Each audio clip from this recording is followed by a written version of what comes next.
Baik, nabda. Bismillahirrahmanirrahim. Assalamualaikum warahmatullahi wabarakatuh. Alhamdulillahi rabbil alamin.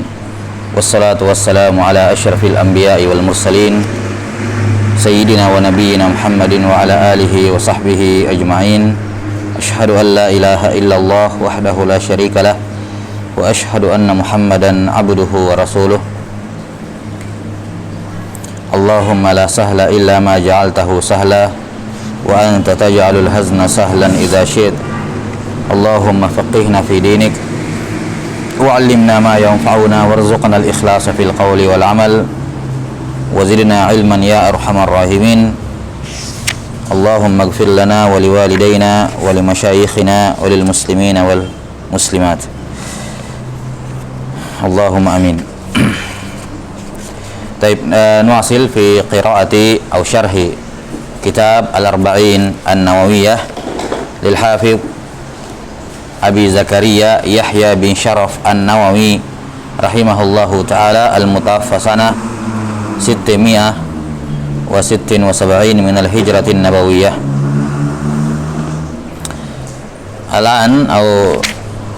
Sekarang hadis yang ke-8 ya. Kemarin kita sudah selesaikan hadis yang ke-7. Sebelumnya gimana suaranya?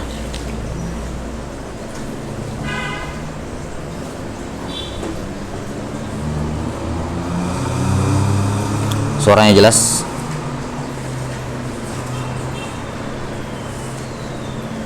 Baik.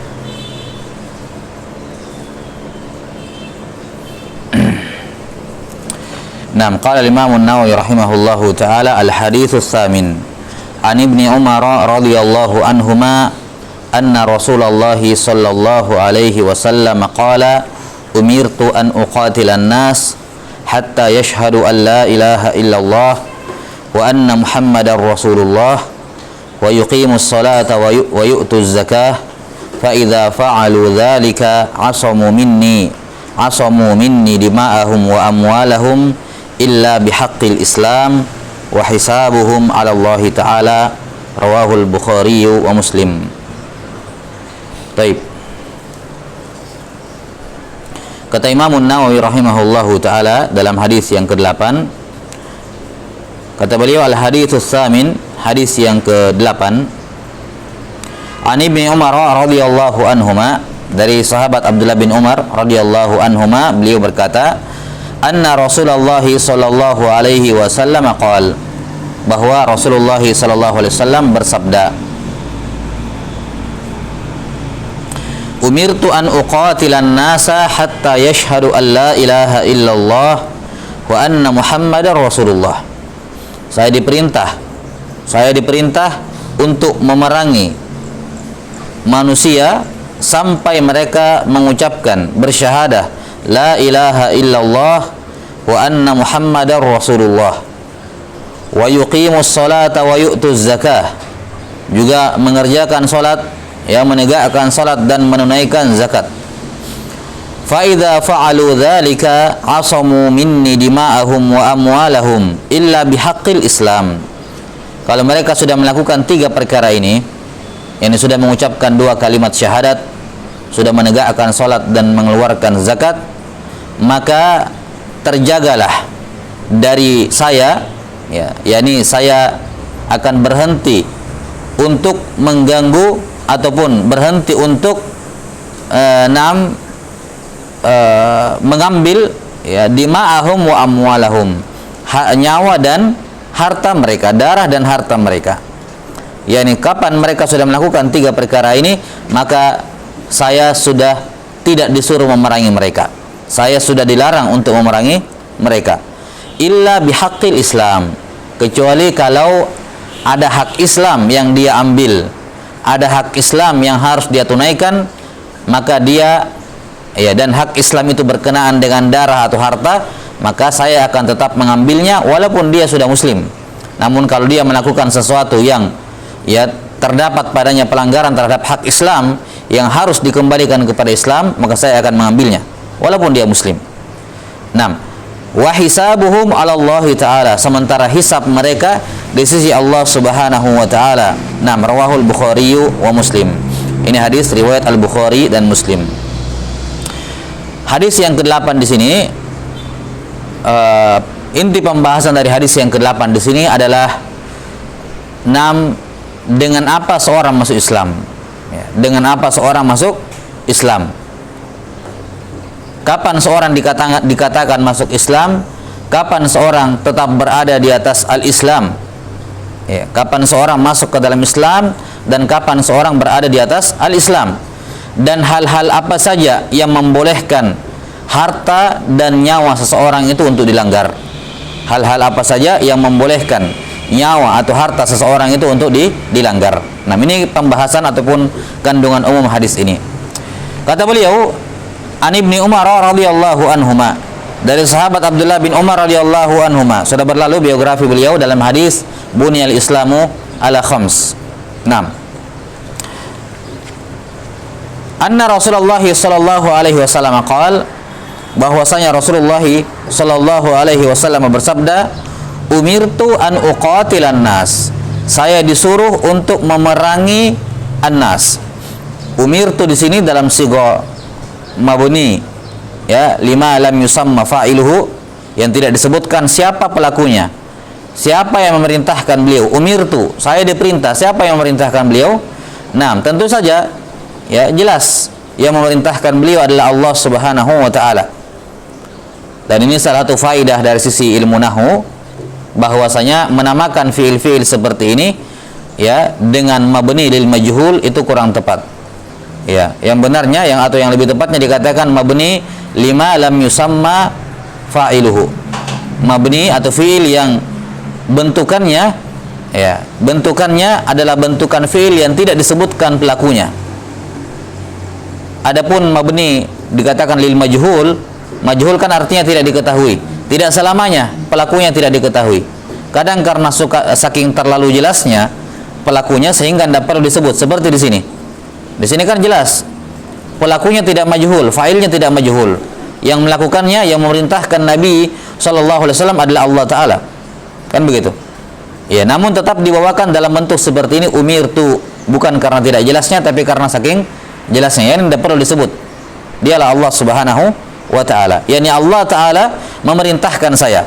Maka asal takdir kalimatnya amarani Allahu. Yani Allah memerintahkan saya. Apa perintahnya? Ya, dan ini faedah dari sisi usul fikih, bahwasanya di antara lafaz-lafaz yang menunjukkan amr, di antara lafaz-lafaz yang menunjukkan perintah adalah lafaz amarah. Adalah lafaz amarah. Seperti dalam hadis ini, umirtu an uqatilan nas. Ya, umirtu an uqatilan nas, atau seperti firman Allah taala, innallaha ya'murukum bil adli wal ihsan wa ita'idil qurba wa yanha 'anil fahsya'i wal munkari wal baghi. Maka di antara lafaz-lafaz yang menunjukkan perintah adalah kata amrun, amarah atau pecahannya. 6. Dan al-aslu fil awamir tufidu al-wujub. Hukum asal perintah menunjukkan hukum wajib, kecuali kalau ada dalil yang memalingkannya ke hukum sunnah. Dan ini insyaallah kita akan terangkan lebih lanjut pada hadis yang ke-9 nanti ketika membahas masalah perintah dan larangan Nabi sallallahu alaihi wasallam. 6. Kata Nabi sallallahu alaihi wasallam, saya diperintahkan oleh Allah taala untuk memerangi manusia, ya, untuk memerangi manusia. yakni memerangi manusia dan mengambil harta mereka. Mengambil harta mereka. Sampai kapan? Sampai mereka menyatakan keislaman, mengucapkan 2 kalimat syahadat, menegakkan salat dan menunaikan zakat. Maka perhatikan di sini, ya.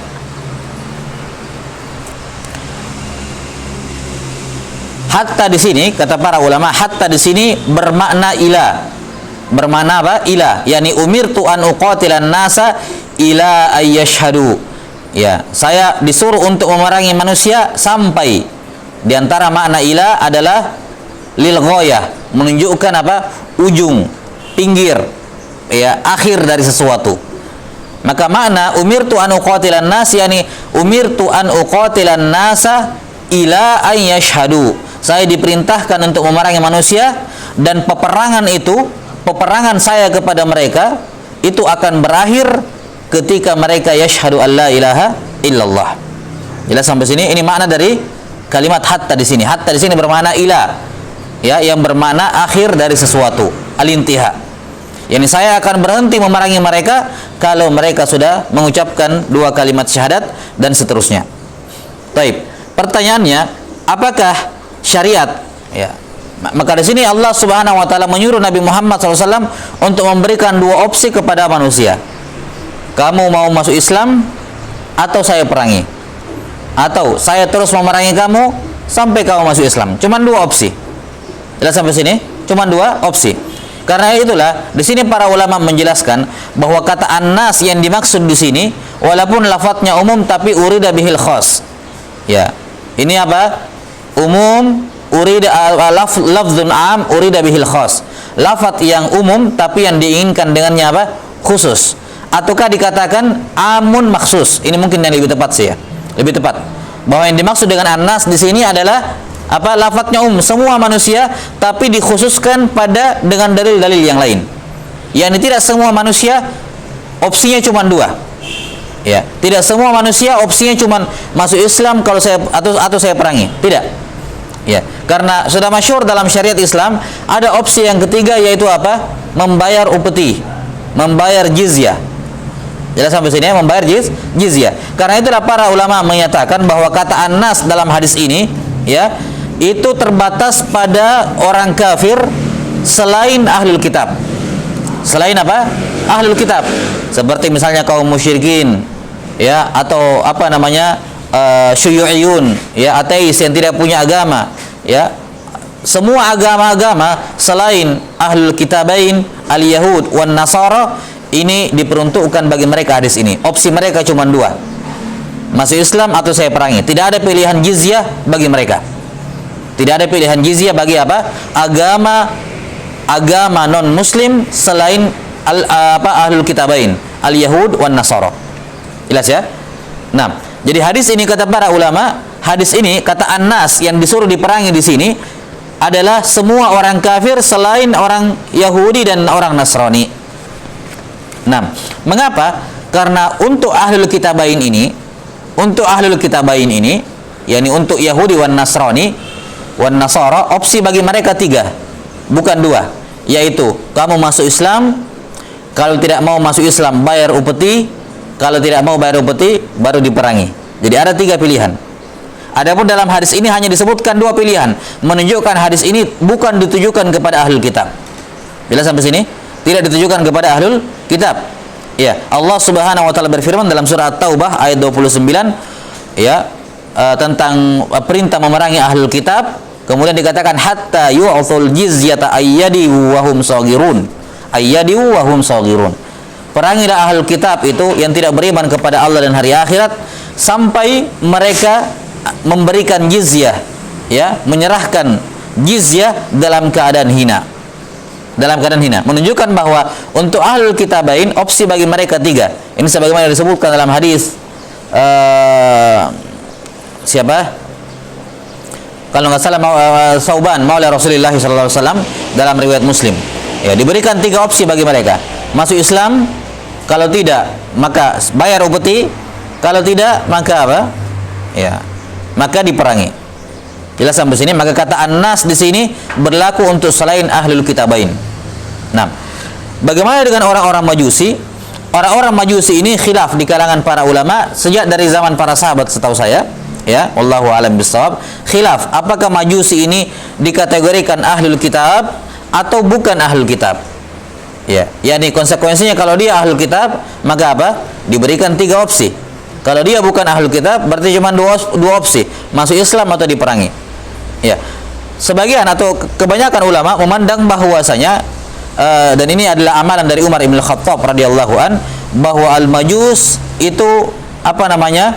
Termasuk ahlul kitab atau diamalkan, ya, diperlakukan seperti perlakuan ahlul kitab. Ya, dikatakan oleh Nabi SAW, sannu bihim sunnata ahlul kitab, perlakukan mereka dengan sunnahnya ahlul kitab. Namun perhatikan di sini, mereka ini pada dasarnya bukan ahlul kitab. Kenapa? Karena mereka tidak punya kitab suci. Ya, kitab suci yang mereka pegang itu bukan kitab samawiyah. Jelas sampai sini? Makanya sebagian ulama mengatakan bahwa Majusi itu syibhu ahlil kitab. Syibhu, menyerupai ahlul kitab, tapi bukan ahlul kitab. Ya, bukan ahlul kitab. Ya, maka karena adanya hadis ini, seandainya tidak ada hadis ini, maka Majusi diperlakukan seperti apa? Kaum musyrikin yang lain. Namun karena adanya riwayat, dan ini pendapat dari sebagian ulama, mengatakan bahwasanya Majusi diperlakukan seperti ahlul kitabain, yakni diberikan 3 opsi. Jelas sampai sini ya? Walaupun tidak berlaku secara mutlak juga perlakuan ini disamakan antara Majusi dengan ahlul kitab. Tidak semuanya, tapi yang kita bahas di sini adalah dalam masalah apakah dia punya 3 opsi, Majusi punya 3 opsi atau 2 opsi. Jelas ya? Ini ada khilaf di kalangan para ulama. Wallahu taala alam bissawab. Taib, dikatakan di sini saya diperintah untuk memerangi manusia sampai mereka yashhadu an la ilaha illallah wa anna Muhammadar Rasulullah wa yuqimus salata wa yu'tuz zakah. 6. Di sini Nabiullah alaihi salatu wassalam menyebutkan 3 rukun Islam ya yang terbesar. Sebagaimana yang ma'ruf dalam hadis Ibnu Umar sebelumnya, buniyal Islamu ala khams. Di sini ketiganya beliau sallallahu alaihi wasallam sebutkan kecuali apa? Haji, puasa dan haji. Beliau sebutkan 2 kalimat syahadat, beliau menyebutkan salat dan beliau menyebutkan zakat. Ya. Di sini ada 3 amalan yang disebutkan oleh Nabi sallallahu alaihi wasallam. Nah, 3 perkara ini atau 3 syariat yang disebutkan di sini, yakni 2 kalimat syahadat, salat dan zakat, ini secara umum bisa dibagi menjadi 2. Bisa dibagi menjadi 2. Yang pertama adalah syariat yang dengannya seorang masuk Islam. Syariat yang dengannya seorang masuk Islam. Yang kedua adalah syariat yang dengannya seorang tetap berada di atas Islam. Iya. Yang pertama, syariat yang dengannya seorang masuk Islam, dan yang kedua, syariat yang dengannya seseorang tetap berada di dalam Islam, tetap berada di dalam al-Islam. Adapun yang pertama, yakni syariat yang dengannya seorang masuk Islam, itu adalah yang pertama, 2 kalimat syahadat. Yakni siapa yang mengucapkan 2 kalimat syahadat, ya, siapa yang mengucapkan 2 kalimat syahadat, maka dia masuk Islam. Ya, maka dia apa? Sudah masuk ke dalam al-Islam. Jelas sampai sini ya?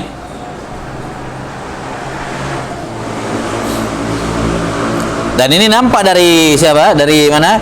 Kisahnya siapa? Usama bin Zaid radhiyallahu an. Kisah ketika terjadi peperangan, ya kan? Terjadi perang, kemudian apa? Sampai pada akhirnya beliau berduel dengan seorang musyrikin, kemudian beliau berhasil mengalahkan. Kemudian tinggal beliau membunuh ya orang tersebut, kemudian mengucapkan 2 kalimat syahadat, namun Usama bin Zaid tetap memeranginya. Sampai kemudian disalahkan. Beliau disalahkan oleh Rasulullah sallallahu alaihi wasallam. Kenapa dibunuh padahal dia sudah mengucapkan la ilaha illallah? Walaupun Usama bin Zaid beliau di sini mentawil, beliau mengatakan bahwa dia mengucapkannya hanya karena takut dibunuh. Yani kalau dia mau masuk Islam, kenapa enggak dari kemarin-kemarin? Kenapa enggak dari awal-awal perang? Kenapa pas mau dibunuh baru ucapkan? Berarti kan ini tidak ikhlas kan, begitu ya? Tapi Nabi SAW tidak menerima alasan itu. Kenapa? Karena akan disebutkan nanti bahwa kaum muslimin diperintahkan oleh Allah untuk menghukumi zahir.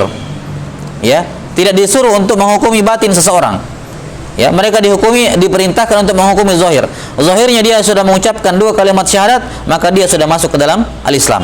Maka ini adalah syariat yang dengannya seorang masuk ke dalam Islam. Kalau ada yang bertanya, bagaimana caranya saya masuk ke dalam Islam? Enggak usah bertele-tele. Ucapkan dulu 2 kalimat syahadat, selesai. Kamu sudah masuk ke dalam apa? Ke dalam Islam. 6. Maka siapa saja yang sudah mengucapkan 2 kalimat ini, maka sudah sabit baginya sifat muslim. Ya, sudah sabit baginya sifat muslim, terjaga darahnya, terjaga nyawanya, terjaga hartanya, terjaga kehormatannya. Jelas ya? Taib. Kemudian jenis yang kedua, yakni syariat yang seorang yang dengannya seorang tetap berada di dalam Islam, yang membuat dia tetap berada di dalam al-Islam, ya, yang dengannya hartanya terjaga, darahnya terjaga, dan seterusnya. Apa itu? Dua syariat setelahnya, yaitu menegakkan salat dan menunaikan apa? Menunaikan zakat. Menegakkan salat dan menunaikan zakat. 6. Jelas ya?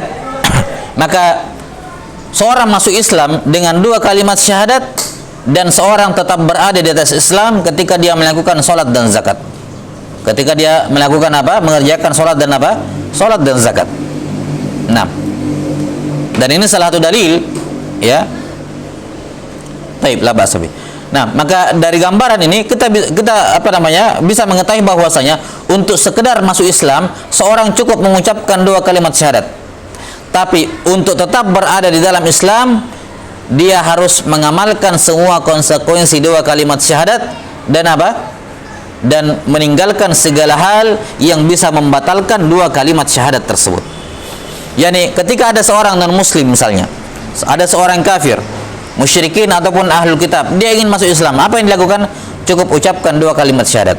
Setelah dia mengucapkan dua kalimat syahadat, maka dia sudah muslim. Ya kan? Namun apakah keislamannya? Apakah setelah dia mengucapkan dua kalimat syahadat dia tetap berada memang dia sudah masuk Islam, tapi apakah dia tetap berada di dalam Islam terus? Jawabannya lanjutannya yaitu apa? Tidak. Kami memang sudah masuk Islam, tapi kalau untuk tetap berada di dalam Islam, dua kalimat syahadat itu tidak cukup. Dua kalimat itu hanya cukup memasukkan kamu ke dalam Islam, tapi tidak cukup untuk tetap menjaga kamu dalam apa? Di dalam Islam. Ini hal yang harus difahami. Saya ulangi, dua kalimat syahadat itu membuat kamu masuk ke dalam Islam, tapi dua kalimat syahadat tidak cukup untuk membuat kamu tetap bertahan di dalam Islam.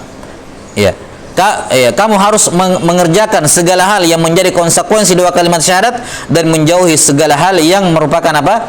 Pembatal, yang bertentangan secara langsung dengan dua kalimat syahadat tersebut. Karena itulah bisa saja seorang masuk Islam dengan dua kalimat syahadat, kemudian tidak lama setelah itu dia keluar lagi dari Islam. Kenapa? Karena dia tidak melakukan konsekuensi atau keharusan dari Islam, keharusan dari dua kalimat syahadat, atau melakukan pembatal apa? Pembatal dua kalimat syahadat. Ya, Imam Nawawi rahimahullahu taala mengatakan, "Wala budda ma'a hadza minal imani bi jami'i ma jaa bihi Rasulullah sallallahu alaihi wasallam." Kata beliau, ya, untuk berada di atas Islam tidak cukup dengan sekedar bermodalkan dua kalimat syahadat. Kalau modal dua kalimat modal untuk masuk Islam, betul, cuma dua kalimat syahadat. Tapi untuk tetap berada di atas Islam tidak cukup modal ini. Harus apa? Kata Imam Nawawi, harus disertai dengan keimanan terhadap semua yang dibawa oleh Rasulullah sallallahu alaihi wasallam. Dan ini cakupannya luas. Ini berbicara tentang syariat Islam secara umum. 6. Kama jaa fi riwayatil ukhra fi sahih Muslim. Sebagaimana yang warid dalam riwayat lain hadis ini, lafaz lain hadis ini, riwayat lain hadis ini dalam Sahih Muslim disebutkan di situ, hatta yashhadu an la ilaha illallah wa yu'minu bima ji'tu wa yu'minu bi wa bima ji'tu bih. Saya disuruh untuk memerangi orang manusia sampai mereka mengucapkan la ilaha illallah dan mereka beriman kepadaku dan beriman dengan apa yang saya bawa. Jelas ya? Ini digunakan lafaz tambahan ini oleh Imam Nawawi untuk menunjukkan apa? Tidak cukup untuk bertahan di dalam Islam dengan dua kalimat syahadat. Harus disertai dengan mengimani semua hal yang apa? Yang dibawa oleh Rasulullah sallallahu alaihi wasallam. Taib. Kemudian disebutkan di sini oleh Nabi sallallahu alaihi wasallam, umirtu an uqatilan nas hatta yashhadu an la ilaha illallah wa anna muhammadar rasulullah wa yuqimus salata wa yu'tuz zakah. Pertanyaannya, mengapa enggak disebutkan puasa dan haji? Padahal keduanya merupakan rukun Islam juga. Sebagaimana dua kalimat syahadat, salat dan apa? Salat dan zakat. Namun mengapa Nabi SAW tidak menyebutkan puasa dan haji? Jawabannya, kata para ulama, Nabi SAW tidak menyebutkan puasa dan haji dikarenakan konsekuensi dari meninggalkan puasa dan haji itu bukan dibunuh. Berbeda dengan tiga amalan ini. Kalau ada orang sudah mengucapkan dua kalimat syahadat kemudian murtad, ya maka hukumannya apa? Hukuman mati. Kata Nabi SAW, "Man baddala dinahu faqtuluh." Siapa yang mengganti agamanya maka hukum matilah dia. Hukum matilah dia. Jelas sampai sini?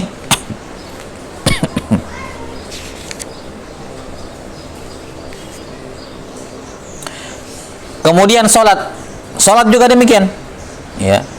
Yang sahih di kalangan para ulama bahwa orang yang meninggalkan salat itu dihukum mati. Orang yang meninggalkan salat terus-menerus itu dihukum mati. Ya. Walaupun sudah berlalu perbedaan pendapat di kalangan para ulama mengenai orang yang meninggalkan salat karena apa? Karena malas. Ya, apakah hukumnya kafir atau tidak? Tapi yang jelas semuanya sepakat, yakni baik yang mengkafirkan maupun tidak mengkafirkan, mayoritas mengatakan hukumannya hukuman apa? Mati. Cuman bagi yang mengkafirkan, mereka mengatakan dia dihukum mati karena murtad, meninggalkan salat. Sementara yang mengatakan dia tidak keluar dari Islam, mengatakan itu adalah hukuman pidana bagi orang yang tidak salat, sebagaimana berzina dihukum mati dengan rajam, maka demikian pula orang yang tidak salat dihukum mati. Ya. Jadi dibunuh bukan karena kafirnya, tapi karena hukum had. Karena apa? Hukum had. Jelas ya? Demikian pula zakat. Orang yang tidak menunaikan zakat, kalau ada suatu kaum yang menolak membayar zakat, diperangi oleh pemerintah, sebagaimana yang dilakukan oleh sahabat Abu Bakar As-Siddiq radhiyallahu taala di masanya. Ya, kisahnya masyhurah. Di mana beliau memerangi apa? Orang-orang yang menolak membayarkan zakat. Nah, maka karena itulah hanya 3 amalan ini yang disebutkan. Karena beliau menyebutkan di awal umirtu an uqatilan nas, maka ini berkenaan dengan apa? Hukuman mati bagi orang yang meninggalkannya. Makanya hanya disebutkan 3 ini saja. Adapun puasa dan haji, ya, tidak ada. Hukumannya bukan berupa hukuman mati. Kalau ada orang terang-terangan tidak puasa di siang hari Ramadan, maka apa yang dilakukan? Ya, dia ditangkap, dipenjara, tidak boleh dikasih makan, tidak boleh dikasih minum sampai tenggelam matahari. Ya, baru dikasih. Kan begitu. Ya, tapi tidak dihukum mati, enggak, puasa. Hatta orang meninggalkan puasa misalnya terus-menerus tidak dikasih hukuman mati, dipenjara. Jadi ketika masuk bulan Ramadan, dia masuk bui juga. Masuk penjara 1 bulan dalam penjara. Ya. Kalau memang dia ketahuan tiap tahun begitu tidak puasa, maka ditangkap, dimasukkan di penjara tiap bulan Ramadan. Ya, supaya dia puasa. Jelas ya? Demikian sementara haji itu fardu tapi alat tarakhi, yani boleh diundurkan. Ya, bukan faur, bukan harus segera. Ya, jelas sampai sini? Hatta kalaupun ada orang meninggalkan haji padahal dia mampu seumur hidupnya, maka dia berdosa, tapi tidak ada hukuman had, tidak ada hukuman mati.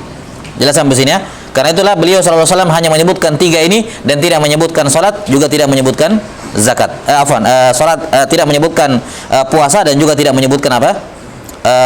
Haji. Nah, ini disebutkan, jawaban ini disebutkan oleh Imam Nawawi rahimahullahu taala. Taib. Kemudian sebelum kita lanjut, tentunya perlu diperhatikan bahwa hukuman-hukuman peperangan yang disebutkan di sini, saya diperintah untuk memerangi manusia, atau hukuman mati bagi orang yang yang murtad, atau yang meninggalkan sholat, atau yang menolak membayar zakat, ini tentunya hukumannya termasuk hukum had, hukum hudud, hukum apa? Hukum pidana. Dan hukum pidana itu yang mengerjakannya adalah pemerintah, bukan masyarakat. Ya, semua hukum hudud itu tidak boleh dilakukan kecuali atas izin pemerintah. Ya. Apakah sifatnya rajam, potong tangan, ya, hukuman mati, cambuk bagi yang minum minuman keras, ya, yang seperti ini semuanya tidak boleh dilakukan kecuali atas izin dari pemerintah. Apakah pemerintah yang melakukannya atau pemerintah memberikan izin kepada masyarakat untuk melakukannya, misalnya. Ya, yang jelas harus ada izin dari pemerintah. Taib. Tsumma qala rahimahullah sallallahu alaihi wasallam, فَإِذَا فَعَلُوا ذَلِكَ عَصَمُوا مِنِّي دِمَاءَهُمْ وَأَمْوَالَهُمْ إِلَّا بِحَقِّ الْإِسْلَامِ.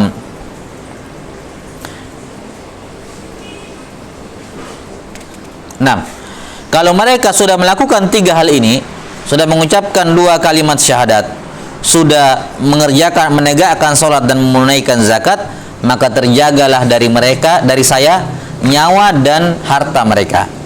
Lihat di sini, ya, menunjukkan bagaimana keterkaitan Nabi sallallahu alaihi wasallam dengan agama Islam, di mana apapun yang beliau lakukan sallallahu alaihi wasallam berkenaan dengan agama Islam semuanya berpulang kepada agama Islam. Ya. Beliau alaihissalatu wassalam tidak pernah menghukum orang karena alasan pribadi. Ya kan? Karena alasan apa? Pribadi. Nabi SAW kalau beliau yang dihina, ya beliau memaafkan, mendiamkan. Ya. Tapi kalau sudah berbicara tentang agama, maka beliau apa? Ya, maka beliau akan memberikan hukuman. Maka beliau hanya menghukum ketika agama Allah yang dilanggar. Demikian pula di sini. Perhatikan, kapan mereka sudah melakukan ini, maka saya tidak akan memerangi. Menunjukkan apa? Beliau alaihissalatu wassalam memerangi atau tidak memerangi, semuanya untuk agama Islam. Ya, semuanya untuk menegakkan agama Islam.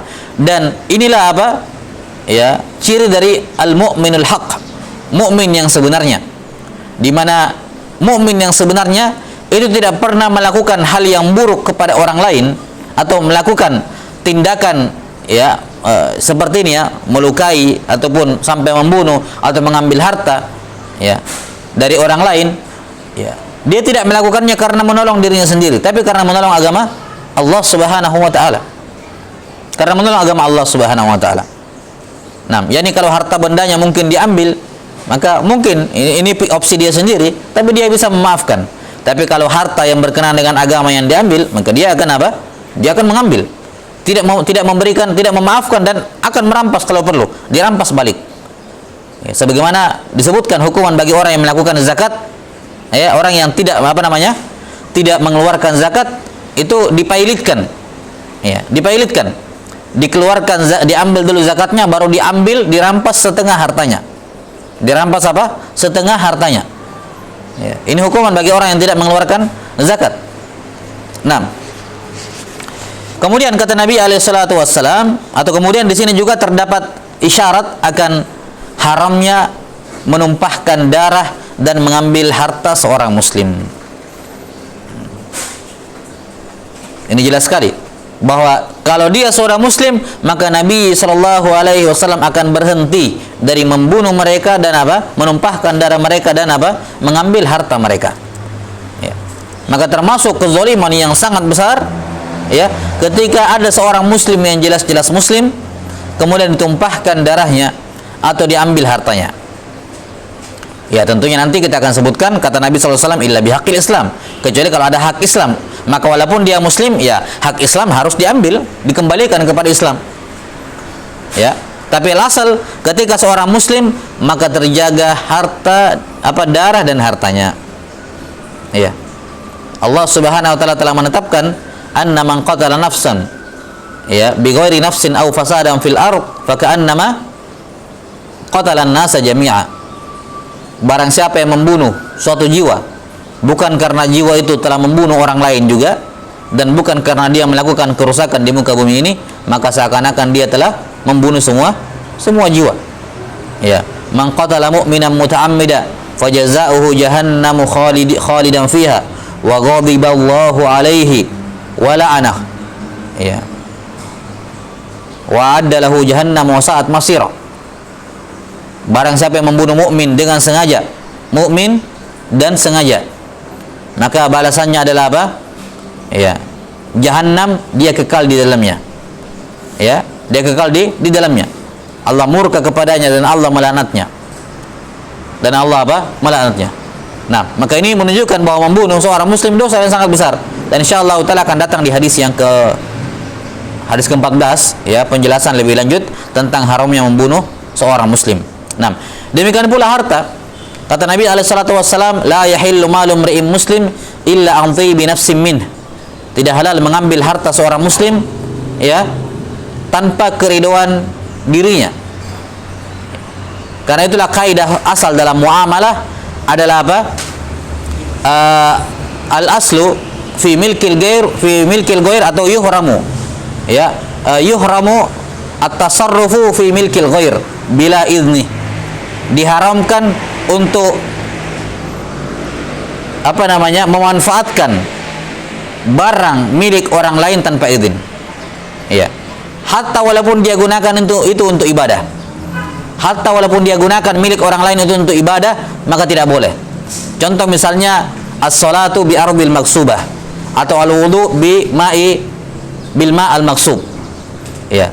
Salat di tanah orang lain tanpa izin. Ini ardil maksubah namanya.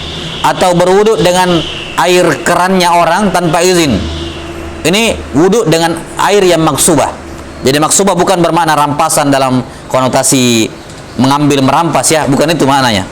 Ya, itu juga termasuk, tapi makna maksubah adalah kamu gunakan haknya orang tanpa izin. Misalnya sudah masuk waktu sholat, sudah masuk waktu sholat.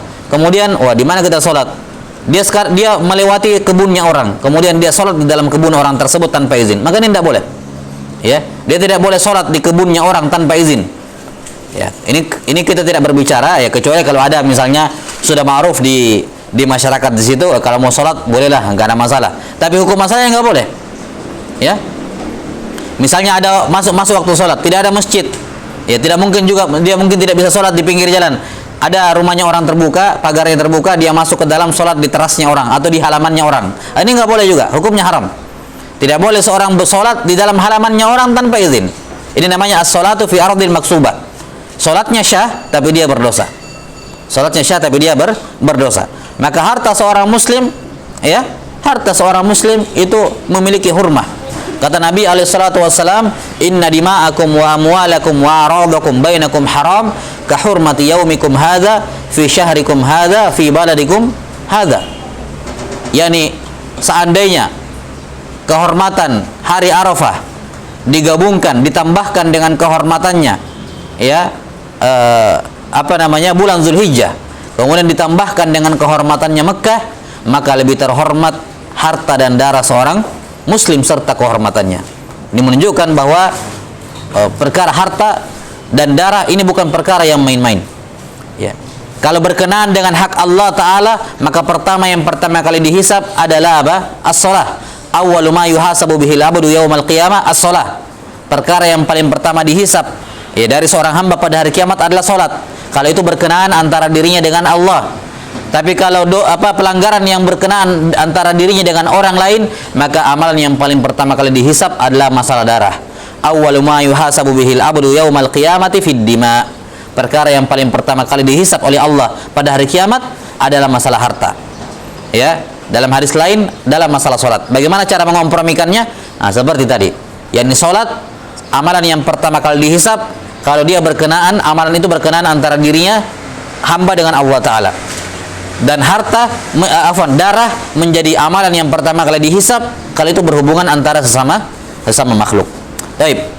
Summa qala alaihi salatu wassalam, fa idza fa'alu dzalika asamu minni dima'ahum wa amwalahum illa bihaqqil Islam. Kapan mereka sudah melakukan itu, maka darah dan harta mereka sudah memiliki ismah. Ismah itu perlindungan, tidak boleh diganggu, tidak boleh disentuh. 6. Asama minni dima'uhum, ya, dima'ahum, asamu minni dima'ahum wa amwalahum. Maka mereka telah menjaga dariku darah dan harta mereka. Darah dan harta mereka. Baik.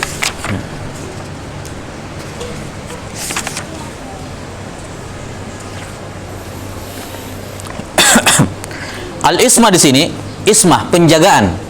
Kapan seorang tidak boleh dibunuh dan tidak boleh diambil hartanya? Dikatakan di sini apa? Kapan mereka melakukan 3 hal ini, maka terjagalah dari saya darah dan harta mereka. Para ulama menjelaskan bahwa al-ismah di sini ada 2 bentuk. Al-ismah, penjagaan terhadap nyawa dan harta, ini ada 2 bentuk. Yang pertama ada ismatul hal. Ada ismatul hal, yakni penjagaan ya yang mulai berlaku saat itu juga. Ya, yang mulai berlaku apa? Saat itu juga. Dan ada ismatul ma'al, yakni penjagaan yang terus berlangsung sampai akhir. Penjagaan yang terus berlangsung sampai akhir. Ya. Ada ismatul hal dan ada ismatul ma'al. Ma'al itu yakni terus berlangsung sampai akhir. Adapun ismatul hal, yakni penjagaan terhadap harta, nyawa dan harta yang berlaku saat itu juga, maka ini dicukupkan dengannya 2 kalimat syahadat.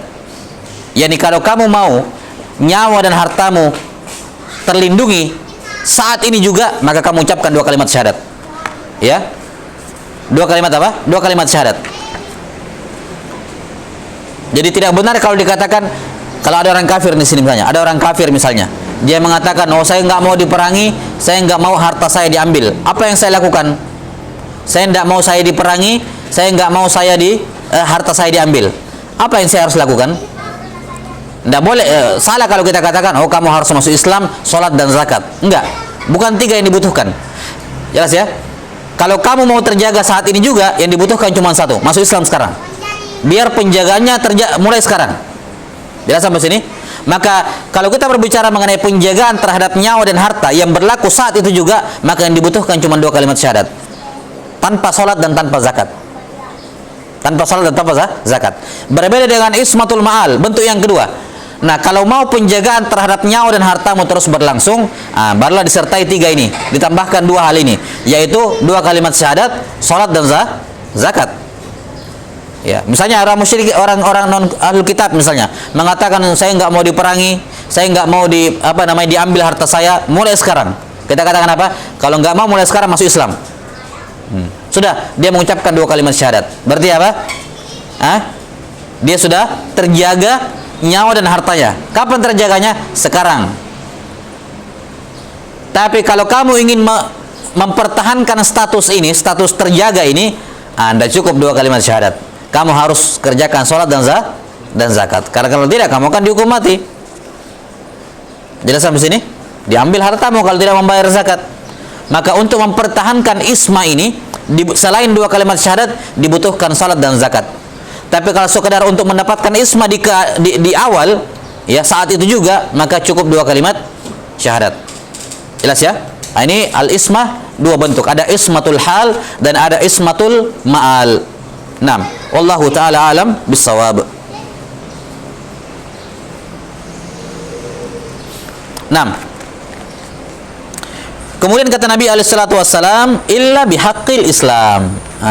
Kecuali kalau ada hak Islam yang kamu langgar, ada haknya Islam yang kamu ambil, dan haknya itu berkenaan dengan harta, berkenaan dengan darah, ya kami harus mengambil darahmu untuk dikembalikan kepada Islam, karena itu haknya Islam. Atau kamu mengambil haknya Islam yang berupa harta, ya mau tidak mau, walaupun kamu muslim, walaupun kamu sholat, walaupun kamu zakat, kami tetap mengambil apa? Hartamu. Ya, kamu tetap mengambil hartamu untuk menegakkan apa? Haknya Islam. Jelas sampai sini? Yang dimaksud dengan hak Islam di sini adalah hak-hak yang dijamin oleh Islam, baik kembalinya kepada agama atau kembalinya kepada orang lain, misalnya berutang kepada orang. Ketika kita berutang kepada orang, maka hak orang yang mengutangkan itu apa? Dijaga oleh Islam. Itu masuk bagian dari haknya Islam. Jelas ya? Maka yang dimaksud dengan hak Islam di sini bukan hanya hak yang berkenaan yang kembalinya kepada agama Islam, tapi juga apa? Yang dimaksud dengan hak Islam di sini adalah hak manusia yang dijaga dan dijamin oleh Islam. Maka itu juga masuk dalam kategori hak Islam. Taib. Kata Nabi SAW, kapan mereka melakukan 3 hal ini, 2 kalimat syahadat, kemudian menegakkan sholat dan menunaikan zakat, tapi ada hak Islam yang mereka langgar, maka tetap kami akan melakukan ini. Tetap kami akan mengambil harta mereka dan menumpahkan darah mereka kalau memang mereka melanggar. Taib. Pelanggaran terhadap hak Islam ini ada 2 bentuk. Ya, pelanggaran terhadap hak Islam ini ada dua bentuk. Bentuk yang pertama adalah meninggalkan kewajiban. Meninggalkan kewajiban di mana konsekuensinya secara hukum Islam, meninggalkan kewajiban itu ada konsekuensi darah atau hartanya. Ada konsekuensi darah atau harta. Ini yang pertama, meninggalkan kewajiban yang konsekuensinya dalam Islam hukumannya adalah darah atau harta. Ini bentuk melanggar hak Islam yang pertama. Bentuk yang kedua adalah melakukan hal yang diharamkan, di mana hukuman ataupun konsekuensi dari hal yang diharamkan itu hukumannya berkenaan dengan darah atau harta. Itulah hak Islam. Jadi saya ulangi, melanggar hak Islam itu ada 2 bentuk. Yang pertama, meninggalkan kewajiban. Kewajiban yang mana? Bukan semua kewajiban. Melanggar kewajiban yang hukumannya adalah apa? Berkenaan dengan darah atau harta. Yang kedua adalah melakukan hal yang dilarang, hal yang diharamkan. Apakah semua yang diharamkan? Enggak. Hanya hal-hal yang diharamkan yang konsekuensi hukumannya berkenaan dengan apa? Darah atau harta. Maka dalam kondisi seperti itu Islam, pemerintah dalam hal ini, ya, boleh mengambil harta dan darah kamu karena kamu melakukan, ya, pelanggaran terhadap hak Islam. Jelas ya? Adapun bentuk yang pertama, yakni meninggalkan kewajiban atau meninggalkan sesuatu, ya, meninggalkan sesuatu yang sifatnya diwajibkan, ya, ataupun disyariatkan, atau bisa kita ganti kata wajib di situ, disyariatkan, ya. Tidak semuanya wajib. Ya, terkadang ada hal-hal yang sunnah, tapi kalau ditinggalkan diperangi juga. Ya, semisal azan. Misalnya kalau ada satu kampung meninggalkan azan dan qomat, maka dia diperangi. Dia apa? Diperangi sebagaimana dilakukan oleh Nabi alaihissalatu wassalam. Nabiullah alaihissalatu wassalam. Jadi yang pertama adalah meninggalkan syariat. Saya tadi menggunakan kata kewajiban, tidak apa-apa, ini bisa dirubah. Meninggalkan syariat, ya, meninggalkan suatu syariat yang konsekuensinya adalah harta atau apa, nyawa. Darah atau apa namanya, darah atau harta. Jelas ya? Taib. Jadi dia meninggalkan sesuatu kewajiban yang konsekuensinya seperti itu. Taib. Yang konsekuensinya seperti itu, ya. Ima harta, darah atau apa? Harta. Kemudian yang kedua, bentuk yang kedua yaitu melakukan hal yang diharamkan, dan itu konsekuensinya berupa darah atau harta. Semisal dia berzina, dia apa? Berzina, atau dia membunuh. Ya, ada orang Islam mengucapkan 2 kalimat syahadat, mengerjakan sholat dan menunaikan zakat, tapi dia membunuh orang. Ya, seorang Muslim dia bunuh, atau dia berzina, maka apa? Ya, dia melanggar hak Islam, yang mana konsekuensinya adalah nyawanya dia. Maka hukum had seperti ini dilakukan karena untuk menunaikan hak Islam. Walaupun memang dari asal nyawa dia terjaga setelah dia melakukan 3 hal ini, 2 kalimat syahadat, sholat dan zakat, nyawa dia terjaga, tapi dia tetap harus ditumpahkan darahnya dikarenakan dia melanggar apa? Hak Islam. Jelas sampai sini? Demikian pula kalau dia misalnya berhutang, kemudian dia apa namanya, mutil, yakni dia mampu, dia kaya, tapi dia tidak mau bayar-bayar, ditagihin tidak bayar-bayar. Kemudian apa? Yang punya utang melapor ke pemerintah, kemudian pemerintah menjatuhkan hukuman. Ya, menjatuhkan apa? Menjatuhkan apa? Hukuman. Jelas sampai sini? Ya, dengan cara apa? Ya, dipaksa untuk dibayar. Dipaksa untuk apa? Untuk dibayar. Kamu ridho enggak ridho, harus. Enggak boleh dikatakan enggak boleh dijual harta saya karena syarat syahnya akad jual beli harus ridho, sementara saya enggak ridho barang saya dijual. Enggak, ini hak Islam. Kamu diambil, dirampas untuk dijual untuk melunasi apa? Hutang-hutangmu. Jelas sampai sini? Nah, ini berkenaan dengan hakul Islam. Kemudian dikatakan wa hisabuhum 'ala Allah taala. Ya. Hisab mereka di tangan Allah taala. Kata Imam Al-Khattabi rahimahullahu taala, makna hisab di sini yakni fi ma yastatiruna bihi wa yakhfawnahu, ya, duna ma yukhilluna bihi min fi dhahiri min al-ahkamil wajibah. Yang dimaksud dengan hisab mereka di sini di tangan Allah yakni hisab amalan-amalan yang mereka sembunyikan, yang mereka tidak nampakkan. Ya. Adapun yang mereka nampakkan terang-terangan, yaitu hisabnya, ya, selain kepada Allah, ya, juga kepada pemerintah. Ya, ada orang membunuh terang-terangan ketahuan atau terbukti dia bersalah, ya, ini hisabnya selain di tangan Allah di akhirat, ya, di pemerintah juga di dunia, ya, ini dijatuhkan hukuman had. Tapi yang dimaksud di sini hisabnya kembali kepada Allah, yakni yang mereka sembunyikan dari pandangan orang, ya, yang tidak dinampakkan, ya, yang tidak dinampakkan, yang tidak ketahuan. Jelas ya? Kata Imam Nawawi rahimahullahu taala, ya, bahwa hadis ini menjadi dalil dari pendapat jumhur, bahkan beliau menggunakan kalimat jamahir as-salaf wal khalaf, ya, jamahir, ya, hampir semua ulama terdahulu dan belakangan, ya, di mana mereka menyatakan bahwasanya seorang kapan sudah masuk Islam dan meyakini kebenaran Islam, maka itu sudah cukup bagi dirinya, yakni dia sudah masuk dalam kategori al-muwahhidin, yakni tentunya sudah mengucapkan 2 kalimat syahadat dan melakukan apa? Konsekuensinya secara zahir, maka dia dikategorikan muwahhid dalam hukum apa? Hukum zahir. Jelas sampai sini? Nah, dan tidak ada seorang tidak dibebani untuk apa? Tidak dibebani untuk mengetahui dalil-dalil, ya, dalil-dalil akliyat ya tentang Islam, tentang adanya Allah dan semacamnya. Nah, ini merupakan pendapat jamahir dari ulama as-salaf wal khalaf, khilafan lil Mu'tazilah. Ya, dan ini juga merupakan salah satu pendapat dalam mazhab Asy'ariyah. Ya, dan ini merupakan mazhabnya Mu'tazilah seluruhnya, di mana mereka mengatakan bahwasanya seorang tidak syah Islamnya kalau ada orang mengucapkan 2 kalimat syahadat, salat, zakat, maka itu belum syah Islamnya sampai dia mengetahui dalil-dalil akliyah yang apa? Dalil-dalil akli berkenaan dengan adanya Allah Subhanahu wa taala, tentang kebenaran Rasulullah sallallahu alaihi wasallam. Mengapa? Karena di mata di mata Mu'tazilah, mutakallimun dari kalangan Mu'tazilah, ya, mereka mengatakan bahwasanya Al-Qur'an ini ya, yutawaqqafu fi amalihi, yani boleh tidaknya diamalkan tergantung dari apa? Tergantung dari benar tidaknya. Karena mereka mengatakan Al-Qur'an ini khabar semuanya, pengabaran. Dan yang namanya kabar itu nanti bisa diterima kalau yatarajjah sidqul mukhbir bihi. Kalau para periwayatnya atau yang menyampaikannya itu rajih kejujurannya. Ya, maka seorang, kata mereka, tidak boleh langsung mendatangi Quran dan Sunnah kemudian berdalil dengannya sampai dia mengisbat kebenaran bahwa Nabi Muhammad SAW adalah Nabi dan Rasul. Ya, karena benar tidaknya Quran dari Allah itu ditentukan dengan apa? Benar tidaknya beliau adalah Nabi dan Rasul atau bukan. Kan begitu. Nah, sementara untuk menetapkan beliau adalah Nabi dan Rasul atau bukan, itu terkait dengan apa? Ya, sangat ditentukan dengan apakah Allah Subhanahu wa taala itu Tuhan alam semesta atau bukan.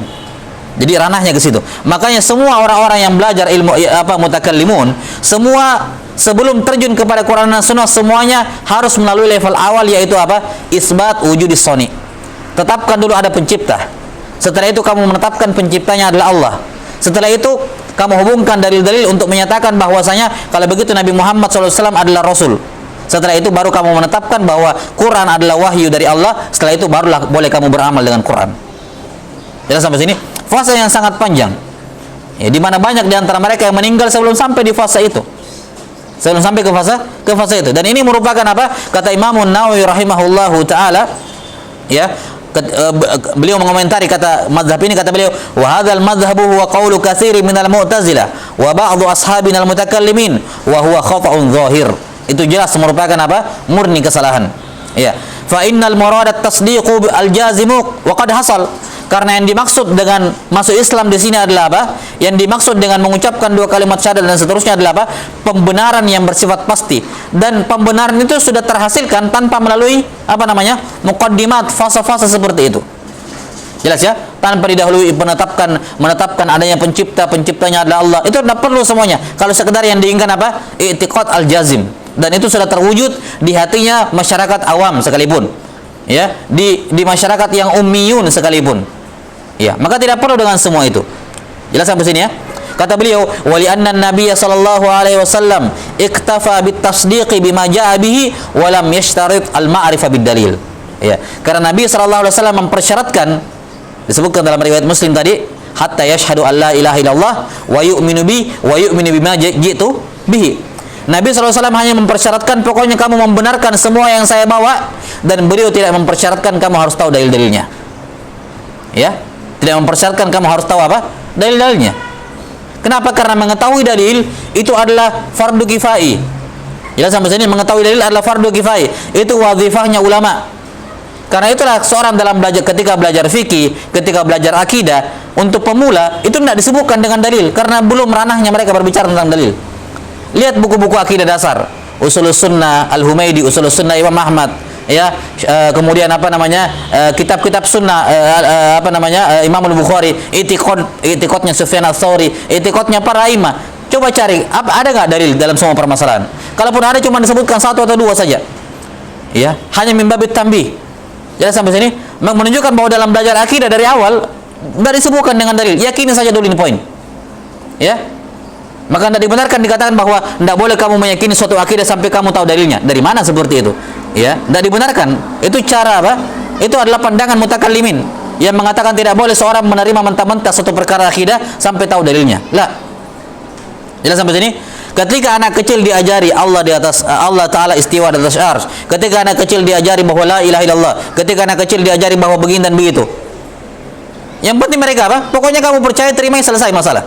Masalah dalilnya nanti kamu besar atau kamu sudah ini, baru kita lihat buku-buku para ulama seperti Syarah Ushul I'tiqad Ahli Sunnah wal Jamaah, Ushul Sunnah karya Ibn Abi As-Sunnah karya Ibn Abi Asim, Asy-Syariah karya Lajuri, baru disebutkan itu dalilnya banyak. Kalau mau dalil banyak gampang, tapi belum saatnya. Itu ranahnya apa? Ranahnya orang yang berkecimpung dalam ilmu agama. Adapun masyarakat awam, yang penting mereka percaya sudah cukup tanpa mereka tahu dalilnya. Sudah sampai sini. Demikian pula dalam masalah fikih. Fikih kalau kita lihat dalam semua lintas mazhab, ya dalam lintas mazhab, semua buku-buku fikih di awal tanpa dalil. Kenapa? Karena memang bukan ranahnya penuntut ilmu awal itu untuk mengetahui dalil. Yang mereka butuh tahu adalah ini hukumnya, amalkan, langsung amalkan walaupun kamu nggak tahu dalilnya. Diamalkan saja. Dalilnya ada, cuman kamu belum tahu. Dan itu bukan persyaratan kamu mengamalkan sesuatu, kamu harus tahu dalilnya. Jelas sampai sini? Ini suatu hal yang harus diperhatikan, bukan persyaratan untuk mengamalkan sesuatu harus tahu dalil. Ya, karena akan menjadi masyaqqah bagi banyak orang. Bagaimana dengan kaum muslimin yang ada di pelosok-pelosok yang tidak bisa membaca, yang tidak bisa menulis? Masa harus tahu dalil baru mereka sholat? Itu masyaqqah luar biasa. Jelas sampai sini ya. Maka ini hal yang penting di sini ya, dan ini penjelasan yang sangat baik dari Imam An-Nawawi rahimahullahu taala dalam mengenai cara belajar akidah yang benar. Cara menetapkan akidah yang benar bahwa tidak dibutuhkan, tidak dipersyaratkan apa? Ma'rifatud dalil. Bagi yang mau mengetahui dalil silakan, bagi yang mau melanjutkan di level berikutnya. Tapi untuk keabsahan dan untuk dasar ya tidak dipersyaratkan harus tahu dalil. Jelas? Ya, karena itulah mengetahui dalil sifatnya fardu kifai, sementara meyakini iman itu hukumnya fardu ain. Ya, kamu imani saja, adapun kamu tahu dalilnya itu perkara belakangan kamu bisa ketahui. Naam, wallahu taala alam bissawab.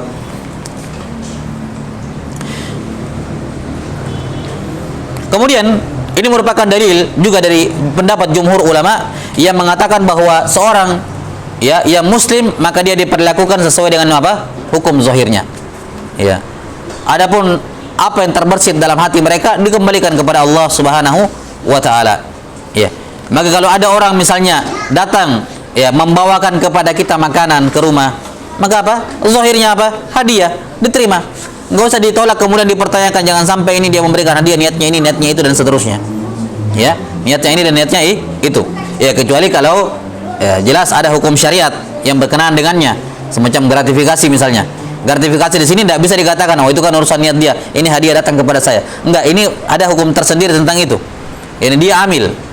Ya kan, dia amil, dia bekerja dalam sesuatu, kemudian diberikan sesuatu. Maka ini gratifikasi haram diterima. Jelas ya?